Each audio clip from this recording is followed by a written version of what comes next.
We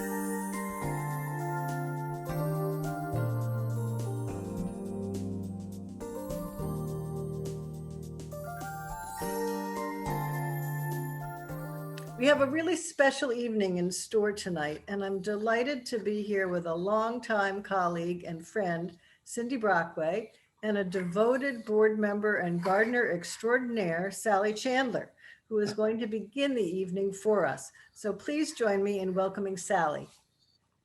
Thank you, Susan. First of all, I want to thank you and Madison Vlass for changing the original plan for this short video of the garden to this full presentation so that the importance of the garden can be more fully appreciated.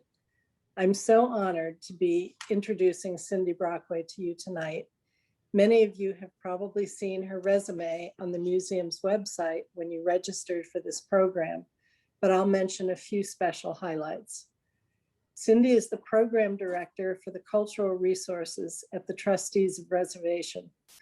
That means she's responsible for 112 properties encompassing 25,000 acres of the cultural landscapes of Massachusetts.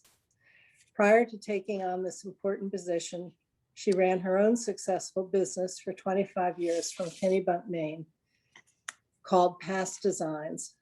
Some of the design work she did included the garrison grounds at Fort Ticonderoga in New York, several projects for the National Trust for Historic Preservation, and the public and private estates on Bellevue Avenue in Newport, Rhode Island.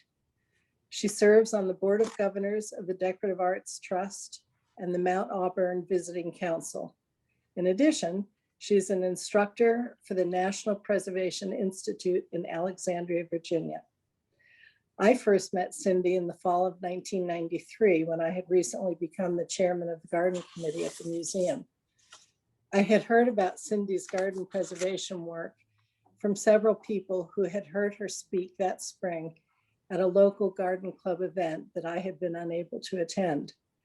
When I called Cindy and explained that this historic garden was in great decline and needed to be restored accurately, she agreed to come and have a look. Two other dedicated garden volunteers, Lindsay Kavanaugh and Stephanie Huffnagel, agreed that we needed professional help, and we surely found it in Cindy. The major hurdle we needed to get over was funding. Cindy recently reminded me that at the time of our first meeting, the budget allocated to the garden was all of $15 per year. Clearly, something had to change. It was Stephanie who formulated the brilliant plan for us to raise the needed money. Subsequently, we held an all-day garden history symposium each March for 6 years, with many notable speakers and attendees from all over New England. The first year, the theme was Historic Gardens of Newburyport and Environs. Excuse me. Not only was Cindy a major speaker each year, she also moderated all of the 6 symposia. That first year, her talk focused on the historic gardens of High Street, Newburyport. At the end of the day, while we basked in the success of the event, it was Stephanie who commented to Cindy that her talk was so wonderful and so filled with historic information that we should turn it into a book. And we all laughed. But by 2003, we were ready to make that happen.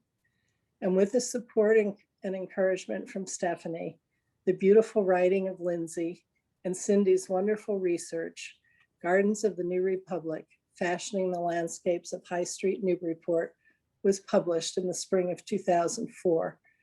We were all thrilled when it received a preservation award from the Massachusetts Historical Commission, the first time a book had received their award. I have to show you. This is the book. It's available now at the museum and also at the Jabberwocky bookstore in Newburyport.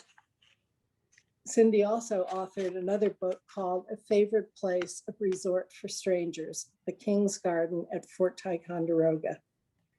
During our years of restoration work, Cindy led a couple of workshops in the Cushing Garden to help guide volunteers on how to care for the plants. She spoke at the museum on the history of the garden and what we were aiming to accomplish.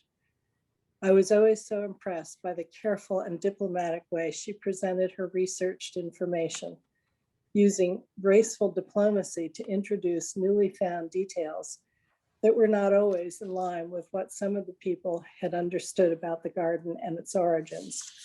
And because of her skill and tact, it made it easier for some to accept the changes that were in store for the garden. If you walk through the garden today, try to envision what it was like as the heavy work was underway. A big dump truck, a bobcat moving around in the garden, shoulder-high boxwood was dug out and removed, paths were restored, plantings were changed and added. It was a monumental undertaking, but it never would have happened without the research and guidance of Cindy. I'm so glad that this program is being presented, which will be kept in the archives on the museum's website for people to watch for years to come.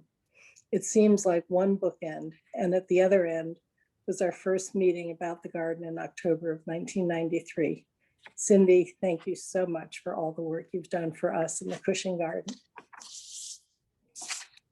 Thank you so much, Sally. That's probably the most lovely introduction that I've ever had when I've given a talk for anybody. And I think I should have retitled this presentation, The Field of Dreams, because certainly between Sally and Lindsay and Stephanie, they dreamed it and it became reality. And just like the movie, I guess we're doing a video tonight to show you all of that. So I wanted to really dedicate this talk to those volunteers and to that dedicated work that they've done all those years ago. They certainly aren't as old as this group of volunteers that are taking care of a victory garden in Ipswich, but they certainly are as hardworking and as dedicated and as devoted, not only to the garden, but to the care and the treasure of the stories of Newburyport and the horticultural history that's there. For any community that I've ever worked in, I've never seen such a rich legacy of wonderful residential garden design that's gone as long and as deep as that in Newburyport. So all should be proud. Tonight, I'm going to take you through the Cushing Garden and for the lecture. The real focus of the lecture is about this Cushing Garden and taking a close look at some of its elements and some of the stories that we uncovered along the path. But first, I want to give you a little context to High Street and to the gardens along High Street and in Newburyport that often predate the garden here at the Cushing House, but certainly set the core and the context for what was happening here. And I'll also tell you that some of the images that you're going to see tonight are historic images, so they may be a little blurry. So I apologize ahead of time if you want to look down when there's an image like this on the screen. But this is a historic American building survey drawing from the 1930s that documents one of these houses. Also incredibly lucky that Newburyport possessed some fine architects and landscape architects that actually built and created the Historic American Building Survey as part of the CCC work that the government was funding during the Depression. These gardens really represent an expression of the wealth and the burgeoning of Newburyport in the 1930s. Just like any seaside community in New England, Newburyport has had its times of ebb and flow economically. And certainly in the 1830s, it was on a rise. Many of the individuals that built these gardens were making their money in both manufacturing and in shipping and trade, but they were really building a statement about the new republic and about this federalist ideal of this new world. They were emulating ideas in garden design and in plants from France and Belgium, which is not a region that we tend to think about much when it comes to garden history, because we often think that our gardens are so based on the garden styles in England. But in fact, this period of time is really interesting for this relationship and our love affair with France. Also, these gardens are important because they were studied and promoted by these architects and landscape architects that lived in the community. And so they became very well known through publications and through writing about what they considered to be the real colonial gardens of New England, even though the colonies had been founded almost 200 years before. They felt like these were the true expression of colonial New England, particularly because they were coming out of this whole development after the founding of the colonies turned into a country. Each one of the gardens is very unique, and you'll see here a couple of images of the Brockway garden. No relation to me whatsoever, but a wonderful garden. And these images all are courtesy of Historic New England. They all remain unique, but they had certain similarities to them that I just want to share with you. First of all, they had very narrow frontages, and they had very long rear yards. Most were located on the south side of High Street because the south-facing yards allowed for terracing down the steep side of the ridge, and they could separate pleasure garden from fruit garden, from vegetable garden, and then down to pasture at the bottom of the hillside. Many had a long tradition of family ownership, and certainly the Cushing garden is one of those. Most of the houses along High Street were built between 1800 and 1810, and the gardens date to between 1830 and 1840.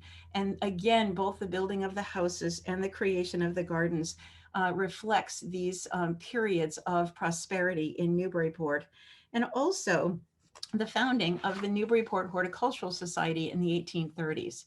And this is a really interesting organization because it didn't last for very long and had another rebirth again with Margaret Cushing and her friends at the turn of the 20th century. But the first horticultural exhibition of the society happened in 1833. And if you look at what was being shown, you can see this worldwide connection that Newburyport had to horticultural treasures that were being brought back on some of these trading ships that were coming in and out of Boston and Salem and Newburyport and Portsmouth. Geraniums, dahlias, coreopsis, we think about those as being part of our New England gardens today. Noble hydrangea is actually a very new plant for this time period. And specimens of a fig tree and a vine from Havana, I'd love to know what that vine was. But interestingly, when the Boston Transcript wrote about this first exhibition that they held, they said, among the contributors to the exhibition, we noted with pleasure the names of no less than 6 ladies. It's rare to find the name of any lady attached to fruit or flowers in the rooms of the Boston Horticultural Society. And the Boston Horticultural Society itself was brand new. This is also 1 year after the founding of Mount Auburn. And the Horticultural Society was begun out of the Massachusetts Society for the Promotion of Agriculture. So that started in 1790. By 1830, the focus of the group was shifting from agriculture to horticulture, and it became the Boston Horticultural Society. But as you see from this description, it was really a male-based organization. There were certainly men that were part of the Horticultural Society in Newburyport, but it is interesting that this role of women is a very early step for women to come outside of the parlor and into the garden, which they certainly did after the Civil War. What we don't know about these gardens, and this is an image of an agricultural scene here in Newburyport. This is the Noyes family. We don't know much about the designers of these gardens, with 2 exceptions. We know that there was a man named Thomas Bradley who came from England and lived in the Newburyport area, and George Hoosler, who actually went down to Salem and was better known for some of his work in Salem. They were design and landscape gardeners in the sense that they designed and also knew horticulture. But we don't know anything else about any professionals that may have helped in the design of these gardens. We don't know what role the women played in not only horticulture and the Horticultural Society, but also in the tending and care and the design of the gardens and the selection of the plant material they had. It's also interesting that we don't know very much about where the plants were coming from. Years after I did this work at Newburyport, I was asked to research and study and help the Newton Historical Society to open up the Durant Kendrick House, which is open now to the public in Newton.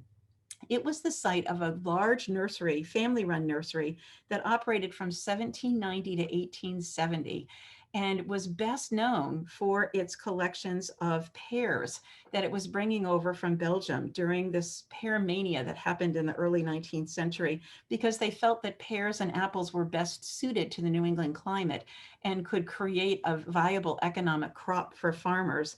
But also the different cultivars and the different kinds of pears were an opportunity for horticulturists to really be able to expand the diversity and the offerings.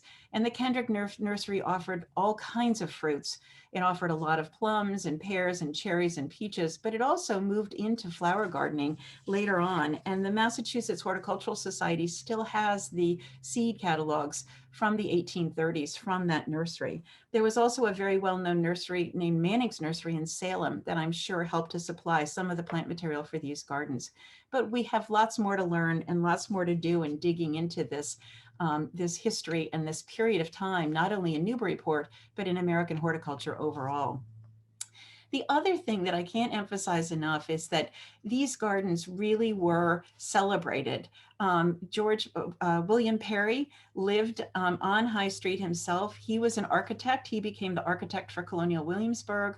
Arthur Shercliffe also lived in the area, and he became the landscape architect for Colonial Williamsburg.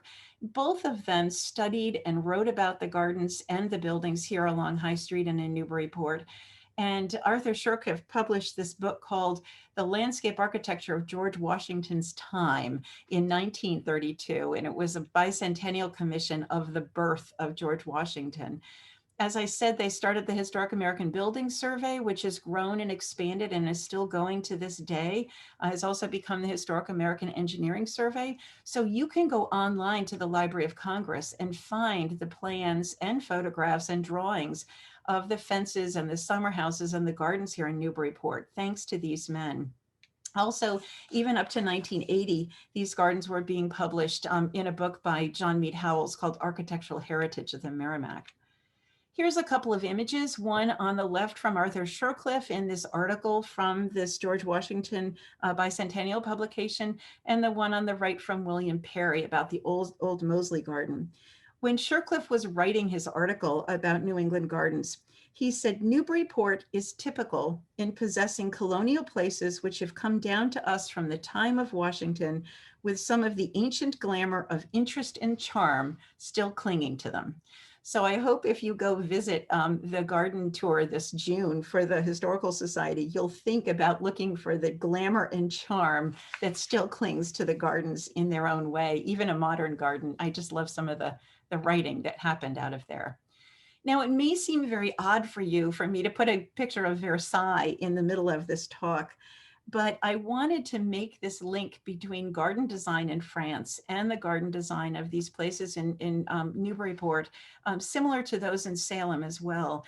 And it's interesting to be able to take a look at this. If you look at this photograph, what you see here is, yes, a very grand garden, but you see a lot of very open, flat spaces, wide walkways, central access for the views in the gardens. You see a lot of low, flat treatment in the center spans of the garden beds that you see here, and these topiaried hedges and pyramidal features along the walkways themselves. You'll see grass used as the edge trimming for these garden beds, and the separation between the gravel walks and the cultivated beds themselves.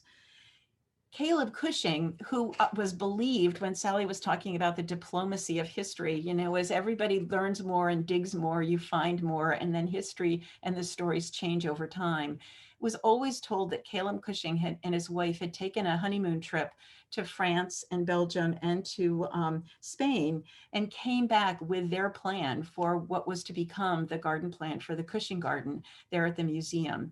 But it turns out when Caleb and his wife went and they came back, they didn't live at the museum building. They in fact lived down the street at 63 High Street. And his wife died in 1832, sorry. And Caleb spent more time in Boston and Washington because he became a very well-known politician and favored son of Newburyport, so had very little time to actually spend in putting in this garden plan if it did exist. We never were able to find it when we did all of this research 25 years ago, but we certainly looked hard for it, and we looked hard to better understand the history of the Cushing Gardens so that we could prove that tradition about the garden or disprove it, and then kindly think about what the real history of the garden was. And that's what we worked so hard to do over those years. So let's take a minute and just look at these elements of what a French garden is all about and see how it plays itself out in this garden, which is not very far away from the museum garden itself. you'll see that we're going to look at the Moseley Garden in just a minute. This is a picture of a garden in Salem on the right-hand side, and on the left is a plan of that garden, in fact. There's a lot of spatial geometry in these gardens. There's a lot of use of circles and rectangles and squares and rectangles within squares and circles within squares. All of them have central paths or cross-axial paths that create this gridded, very geometric look to the garden, very different from what you see in English gardens of the same period. They always have crisp edges, and some of that is because of this use of tiny boxwood that are used to line the edges of the beds. And they often project these long horizontal spaces. So not a lot of use of shrubs in these gardens, except for roses, but this long plane with an herbaceous layer at the floor and then often some overstory trees above it.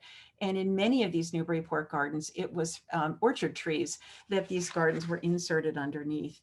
The other thing that they feature is something called the clairvoyer, or a grilled opening, a little portal that's created either in a summer house, through an arbor, or down a path that allows you to get a carefully controlled view of the garden.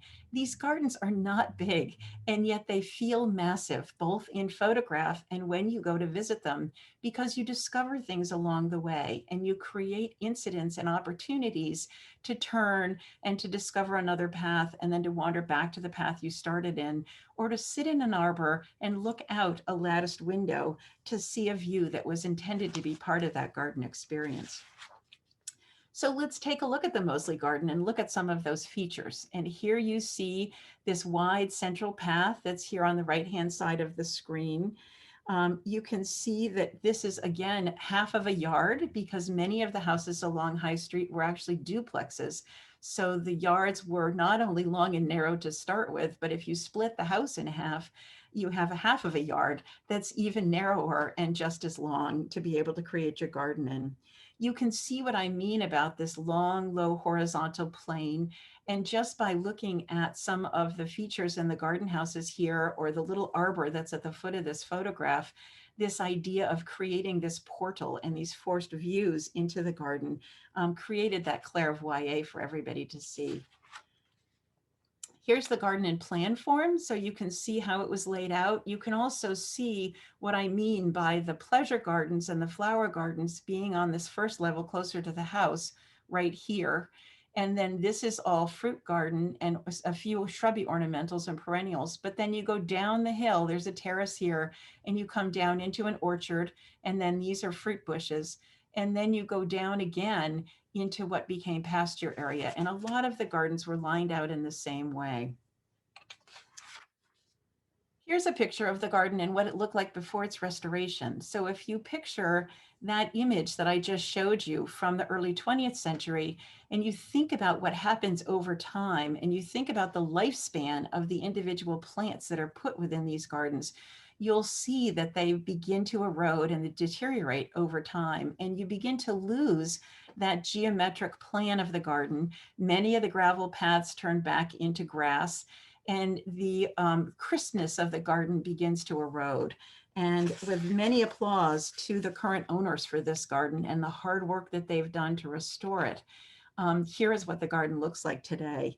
You'll also see that because we are New England and not New France, we chose to take those geometric garden beds and fill them with this exuberance of tall and lanky and floriferous plant material. So rather than colored stone or very flat ground covers in between the boxwood hedges, they are full of color and full of vibrancy throughout the entire summer month. And you lose the geometric form of the gardens to the exuberance of the horticultural display that they contain. And you can certainly see that here, where you can barely tell where the garden beds really are.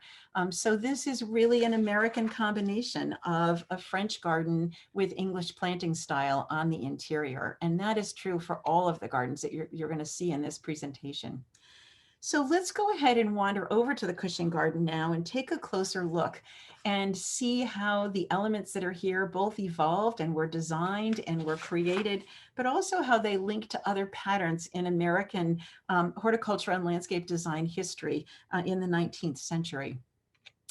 I'm not going to go through all of the owners and the way that this house was a single family and then divided into a duplex and brought back to a single family house again. And land was added on and taken away as these changes happened in ownership.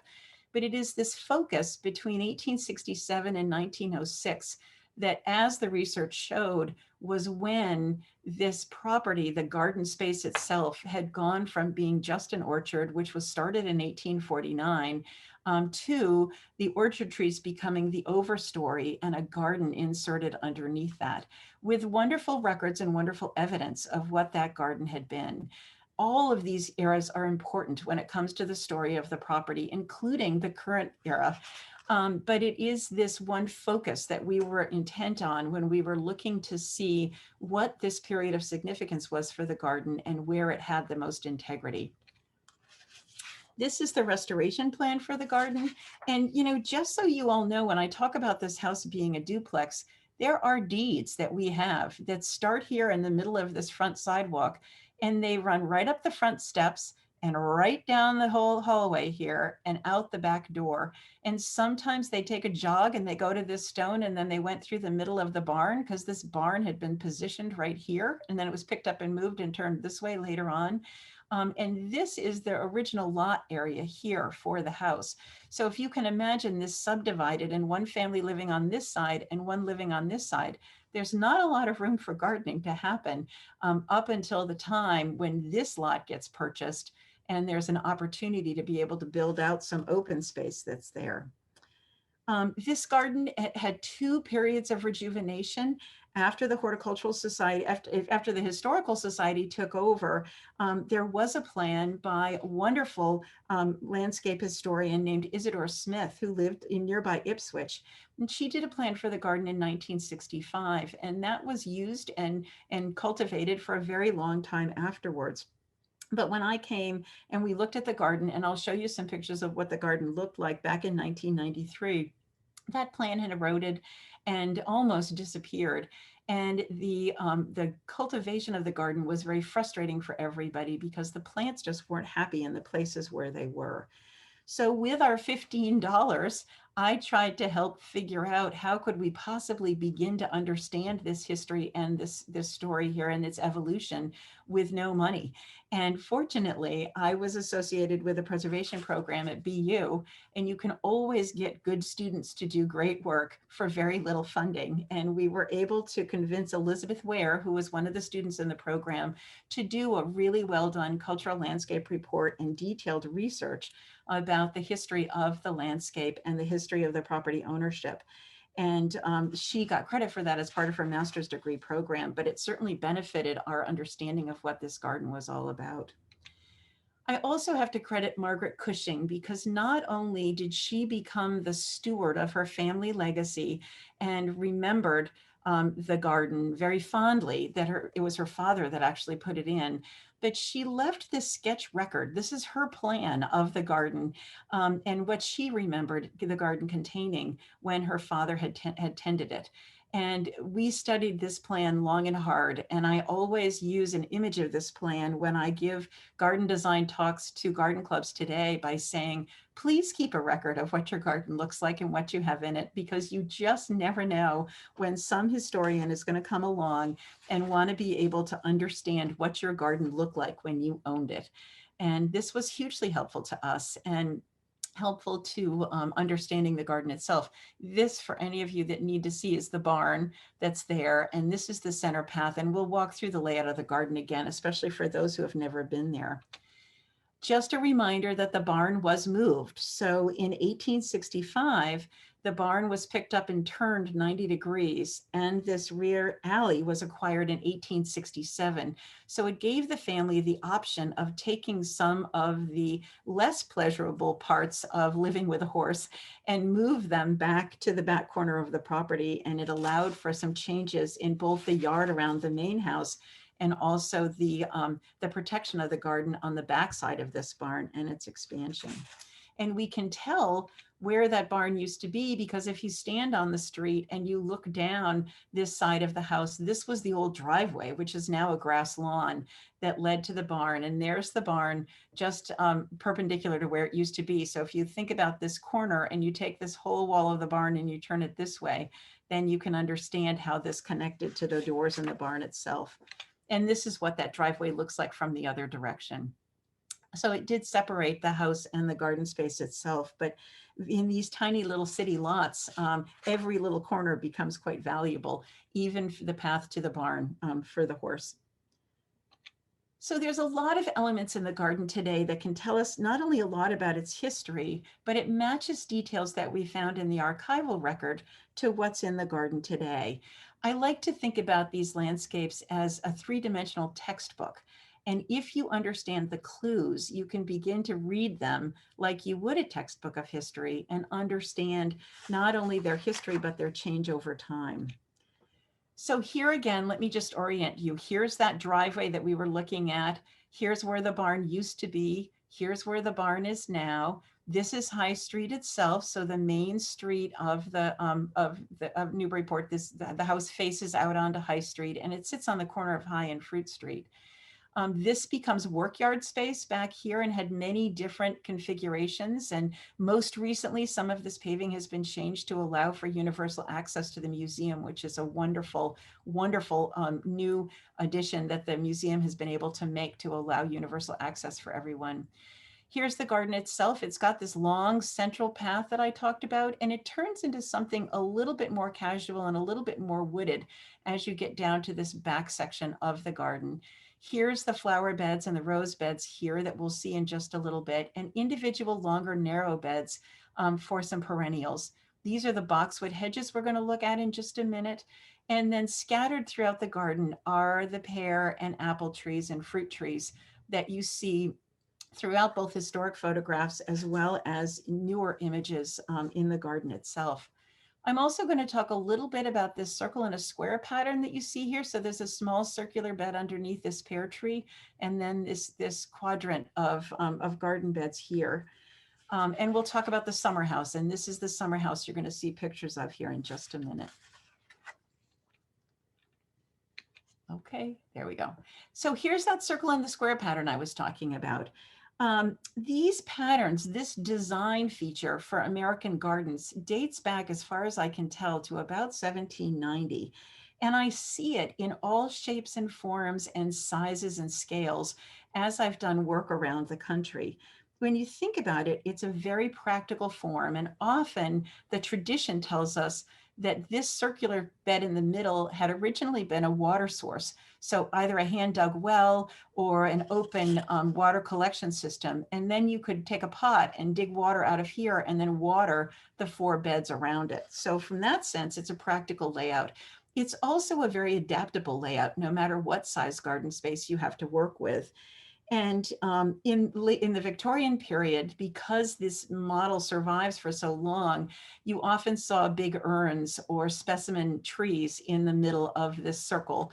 And then in the colonial revival in the early 20th century, it was often the place for a sundial or for a bee skep. Here's some examples. This is a painting, a wonderful painting that's owned by the Currier Museum in New Hampshire of the Colonel George Boyd House in New Hampshire. And you can see here the central water source, the central path that comes out the main door of the house, and then these radiating paths edged with small box or other small hedging material, and then scattered trees in the garden itself. This dates to 1776, so very early. And then on the right is a picture of a plan for a mansion in the Nashville area when I was doing some work down there. And again, you can see the circle and the square pattern and then the vegetable garden laid out beyond it. So not a dissimilar pattern to what we're seeing in Newburyport in the same era, but certainly as a much larger scale than what we see in these little New England village gardens. And in fact, this is the new garden that we just created. This garden was put in last December in North Andover, Massachusetts. This is a brand new cutting garden that was created. And sure enough, it's a circle and a square pattern again. So there's something very pleasing about this tradition in garden form that you'll see over and over again. The fences are a very important part of these Newburyport gardens, and they're certainly a very important part of any village garden, even for 2021. The fence styles change with the time, and often they changed with the face of the garden. So this flat board picket with a little cap on it that you see in the front of this picture, very typical for the 1830s in these New England gardens. And I see them in Portsmouth and in Salem and here in Newburyport.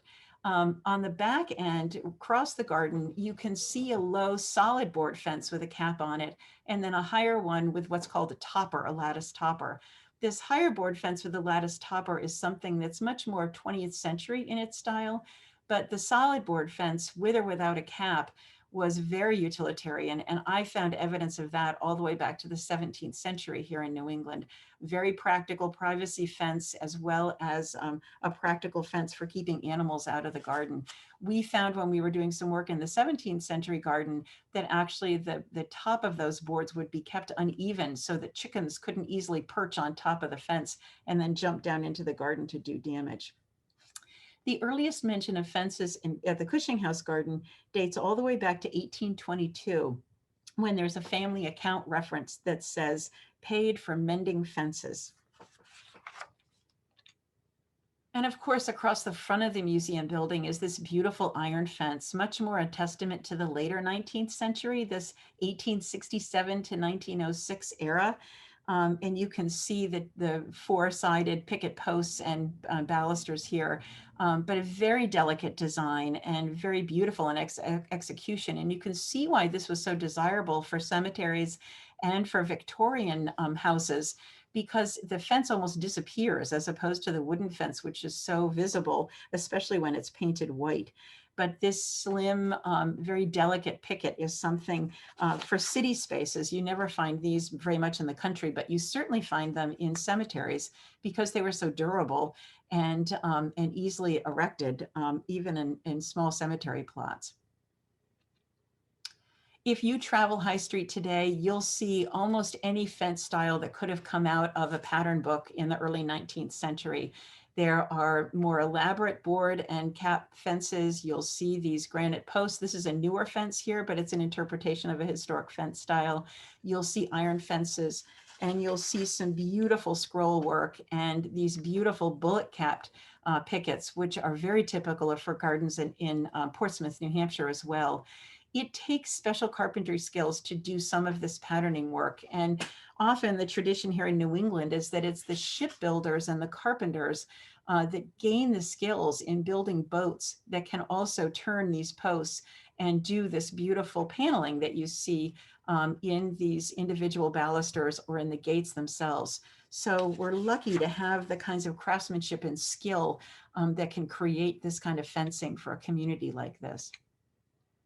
The little summer house in the Cushing Garden is really interesting because William Perry, the same man that started the Historic American Building Survey and then went on down to Colonial Williamsburg, documented in the 1930s this, which is the original summer house here. And you see the open lattice roof, very much like this open lattice example up here, and then the lattice sides. And it looks very different than what you see for the summer house today.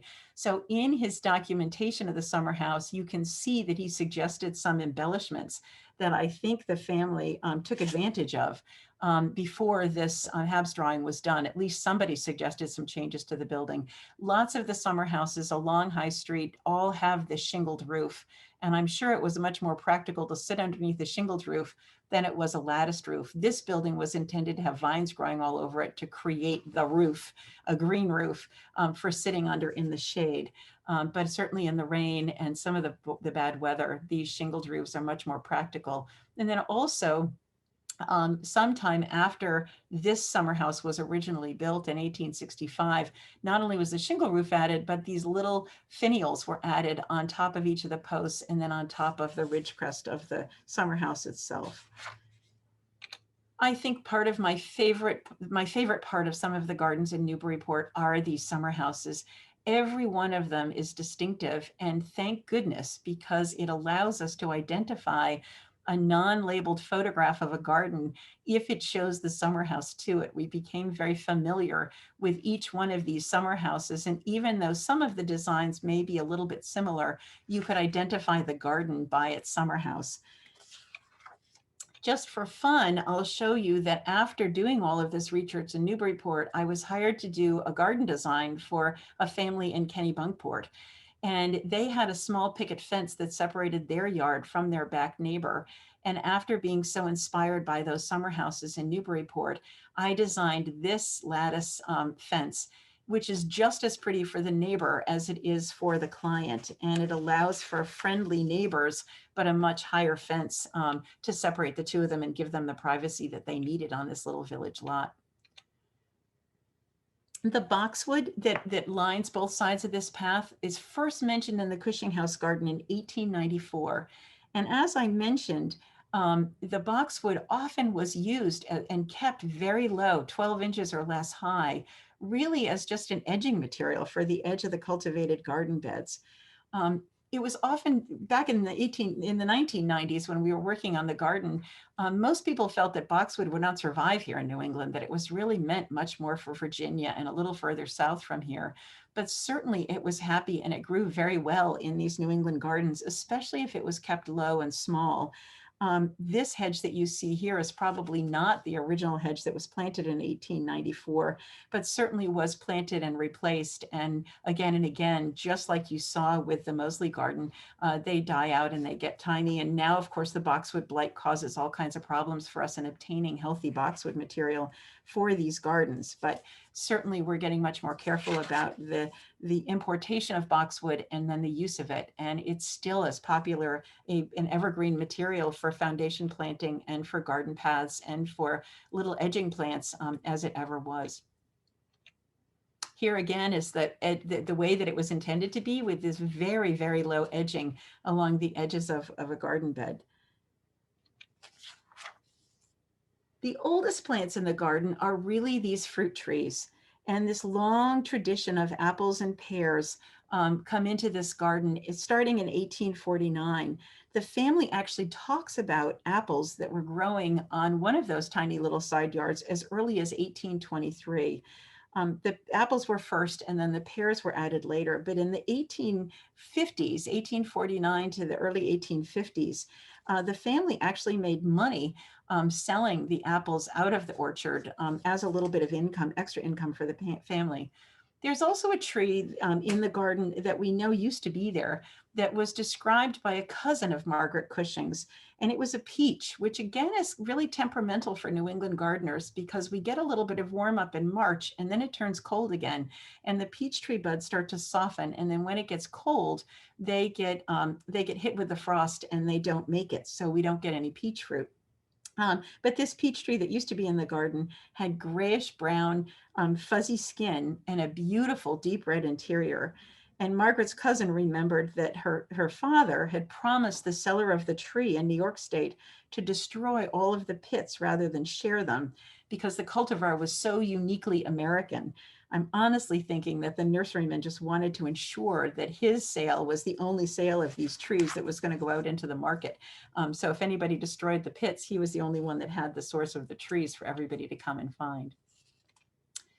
This is the catalog for that Kendrick nursery that I was telling you about that helps us to document so many of the fruit varieties and the popularity of fruits in this 1830 period.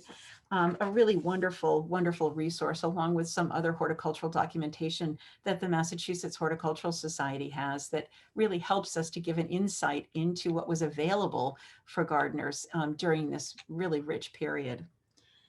And then, of course, it's probably the roses that everybody remembers most in the Cushing House garden, especially in June and at the time of the garden tour.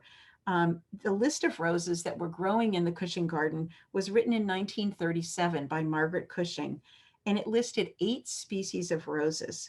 Some of them are still blooming. Some of the species are still blooming in the garden today, although some of the plants may be sports or pieces of the original roses that were there.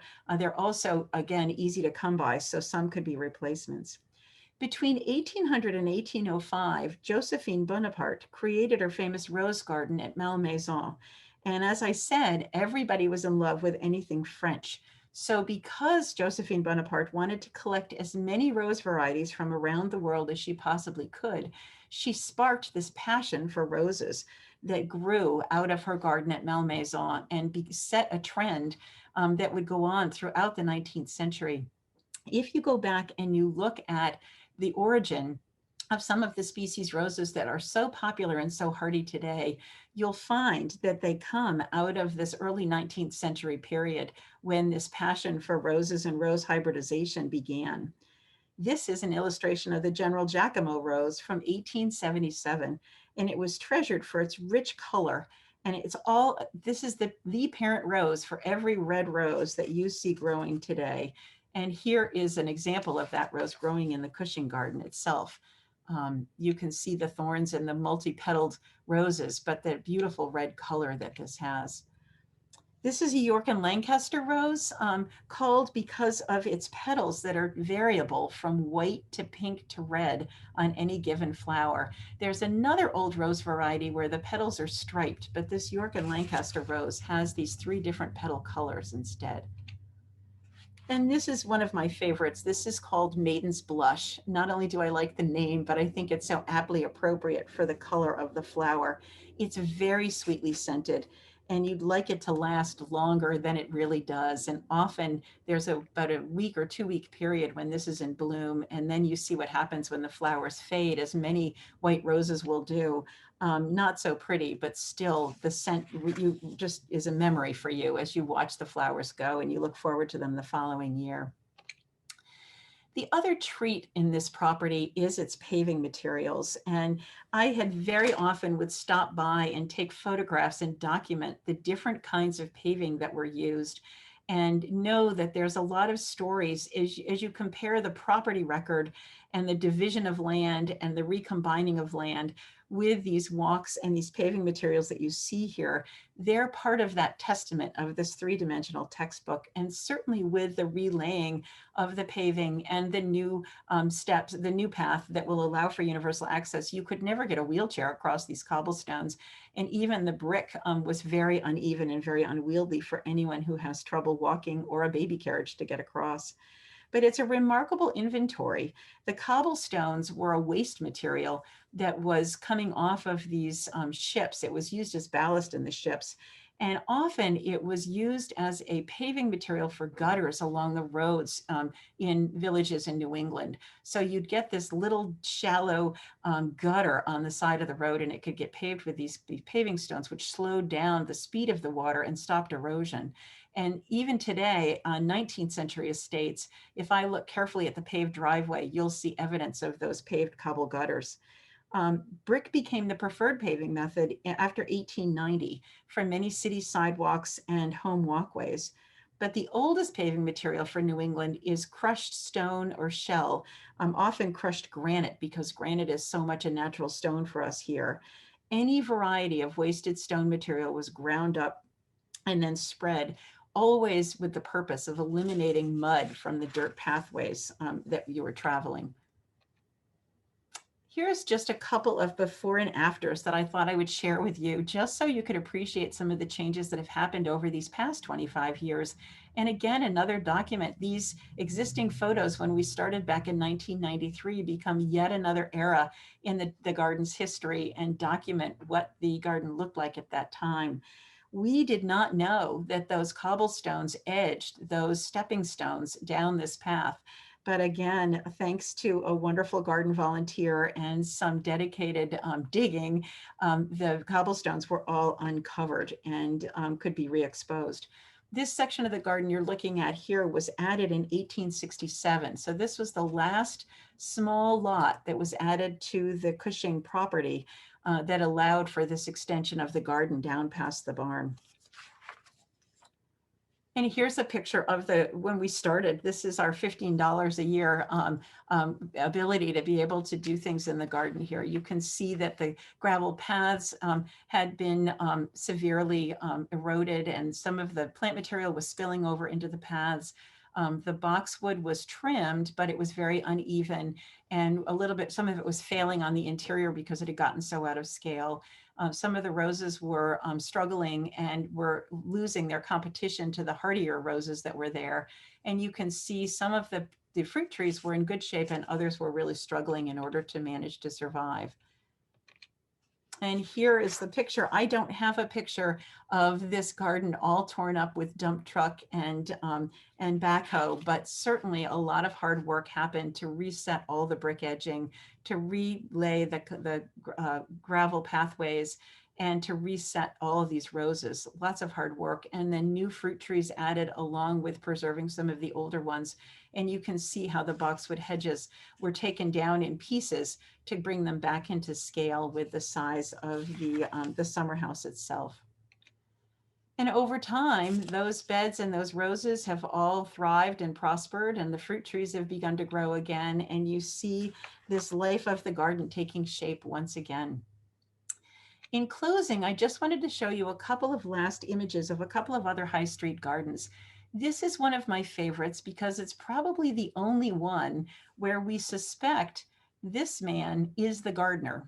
It's very rare to find garden photographs that actually show you the gardener in them. It's often owners and their children that are photographed in the garden. So wonderful to have evidence of a potential gardener here. And then here is this is the wheelwright garden, and here's this garden. This is another of Sally's beautiful photographs. And I should have mentioned when I was thanking the volunteers in that first slide here at the beginning of the program that so many of these pictures that you're seeing were the work of Sally Chandler. She's just a beautiful photographer and captured these gardens so beautifully in the book that was produced. Now, just so you don't think that Newburyport only had gardens that were done in the 1830s, I wanted to show you this garden because one of the marks of the colonial revival, this interest and reinterest in the early 19th century gardens that Arthur Shercliffe and William Perry promoted so much, was making them even bigger and even grander in the 20th century. And so this is the Learned Garden.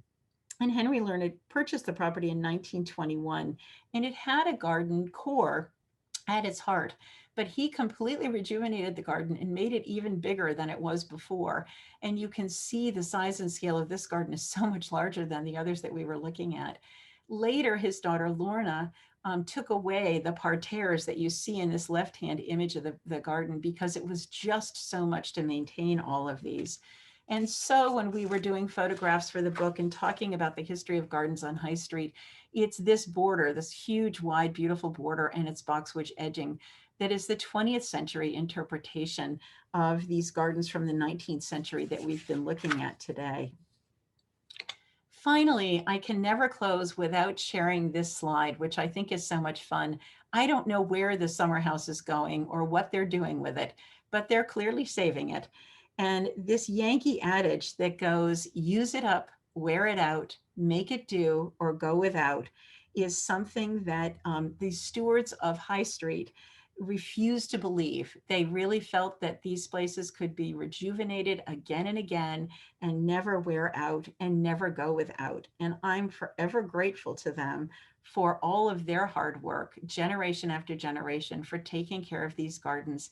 And again, the dedication of the museum staff and Sally and Lindsay and Stephanie and all of the work that they did to not only raise awareness for the garden at the Cushing House, but to do those symposiums and to build that beautiful book and be able to document and care for this legacy of horticulture and garden design that lives and breathes in Newburyport even today. I thank you so much for the opportunity to share this talk with you. And again, I'm just thrilled to be able to join you again. It's been a long trajectory, and it's always at the heart and soul of some of my work that I've done over these past 25 plus years to watch what happens in Newburyport. And I'm grateful to share this with you once again. So with that, I'm going to stop sharing my screen and stop my talking and hope that I've generated some questions for you all that I might be able to answer. We have one right off, Cindy, that says, when restoring a historic garden, especially when there are no documents of what it actually looks like or what the plantings were, how much artistic license do you take in terms of plant choice and design layout? And do you ever throw in something a little crazy that has a modern flair? Always. So I call, when we don't have the same kind of documentation we've had for these gardens in, like at the Cushing House, many of the details of that research was long in coming. It meant dedicated work in the archives, in the deeds, in photographs, in other records of other people and other places to be able to pull it all together. So I always tell people there's probably some records you just don't know about. And the number of times I go to a historical society and they say, oh, we've got no information about the garden. But they show me 6 different photographs of the house. And sure enough, the garden is still there, or the front of the house is still there with the plant material, and I can tell what's growing there. There's always something to find when it comes to research, but every once in a while, there is nothing to find. And sometimes I had owners that had a farmhouse and they wanted a very period garden. And I said, well, then we need to put up the clothesline. We have to have the chicken house. We have to have the chickens running in the front yard, and you need some cow manure near the back door. And they go, oh, I don't want that. That's not what I want for my historic garden. I want something that's much prettier than that. So I call those gardens period inspired, that you can really create something that is the flavor of the period for the house or the garden itself. And yes, very often adding a little contemporary or modern flair allows you to put your own stamp on a garden that's had its own traditions over time. So I think there's an opportunity for everybody to be able to have some fun with this. This is not scholarly or serious business unless it's a historical society or there's a critical reason for being able to stick to all the details. The work that we did at Castle Hill and at Namkeg for the trustees was very laborious because we wanted to recreate and restore the features of Fletcher Steele or of Arthur Shercliffe and the beautiful work that they did at those properties. And that was a pure restoration with no modern flair happening. But certainly there's a lot of room for variation in all of this work. And that's what makes it so exciting and so gratifying. Here's another question from Sage. It says, at the beginning, it was mentioned that Cindy also has connections to gardens in Virginia. There are at least 3 of us listening now from Virginia, Loudoun County, Alexandria, and Clark County. Please give us a word or two on any correlation with New England historic gardens and Virginia. Oh, there's so many, Sage. It's such a wonderful relationship. You know, there was a little bit of competition even in the days of the Massachusetts Society for the Promotion of Agriculture. There was a similar society in Philadelphia, and there was one in New York, and there was certainly one in Virginia, and there was friendly competition about farming and agriculture. And in the 19th century, that turned to horticulture, and it turned to garden design. And the climate in Virginia is so much better than it is here in New England, and so much longer. And the soils there are so much richer that your wealth of gardens is even greater than it is in New England. I wish I had a tenth of what you have at your disposal. And many of the sizes of the gardens in Virginia are much larger. Some of that is because of this plantation-based economy. It looks a little bit like the gardens in Nashville for that reason, but some of your village gardens are very similar to what you see here up and down the coast. And if you think about the trade that happened between Virginia ports and Boston and New York, and then to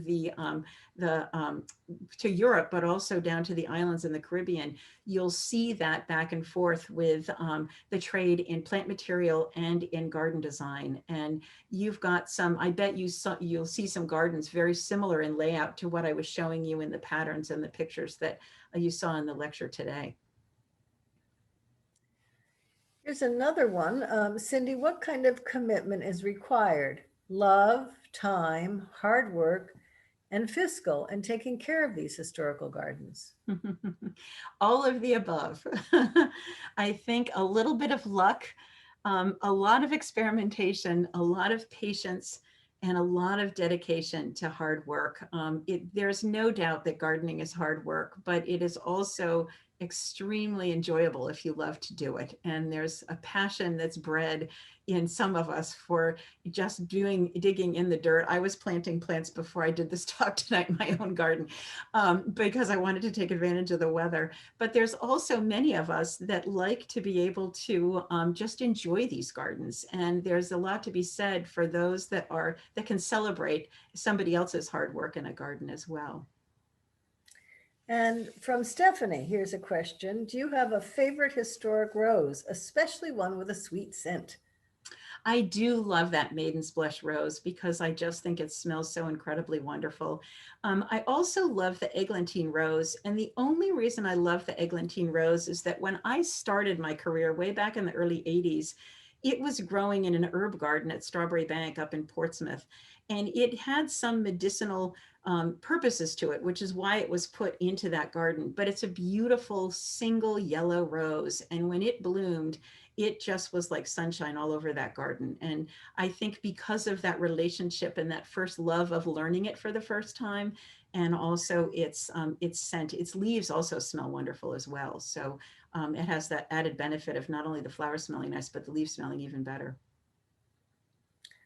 Cindy, thank you so much for an erudite and inspiring program. I think you have energized all of us to better appreciate our historic gardens and also to get out into our own gardens and try to emulate some of the people who came before us. So thank you so much for being here with us tonight. It's been a real pleasure and a treat. Well, thank you for having me again. I very much appreciated it. Everybody have a good night and happy gardening. Thank you. Thank you. Thank you. Bye. Thank you, Bye-bye. Cindy. Wonderful job. Bye.